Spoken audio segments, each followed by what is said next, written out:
بسم اللہ الرحمن الرحیم الحمد للہ حمدا کثیرا طیبا والصلاة والسلام علی رسول اللہ اما بعد۔ مردوں کے لیے کون کون سے رنگوں کا لباس پہننا جائز ہے،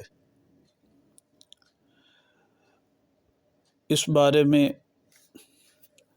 احادیث رسول اللہ صلی اللہ علیہ وسلم، اس میں نبی پاک صلی اللہ علیہ وسلم نے مسلم شریف کی حدیث مبارکہ ہے، جلد نمبر 2 صفحہ نمبر 201، رقم الحدیث 5434 ہے۔ عبداللہ بن عمر بن عاص رضی اللہ تعالیٰ عنہ فرماتے ہیں، رأى رسول اللہ صلی اللہ علیہ وسلم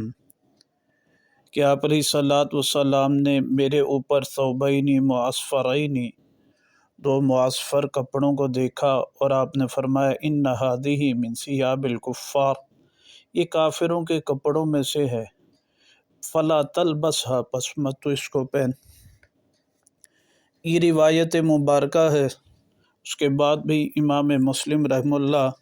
حدیث مبارکہ نقل فرماتے ہیں۔ پھر ان روایات مبارکہ کی روشنی میں فقہائے کرام، مجتہدین کرام رحمہ اللہ فرماتے ہیں کہ وَكُرِهَ لبس المعصفر والمزعفر الاحمر والاصفر للرجال،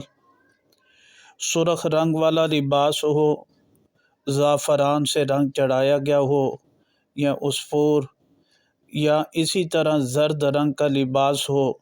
یہ مردوں کے لیے پہننا مکروہ تحریمی ہے۔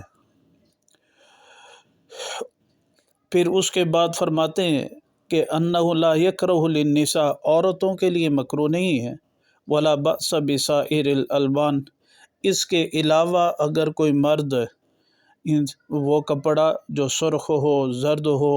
زعفران اور عصفور سے اس رنگا گیا ہو، ان کے علاوہ رنگ کوئی بھی ہو، وہ مردوں کے لیے بلا کراہت جائز ہے۔ پھر آگے یہ بھی، اس میں بھی اجازت ہے، سرخ رنگ کا لباس ہو اور وہ اس کو رنگا زعفران سے یا عصفور سے نہ گیا ہو،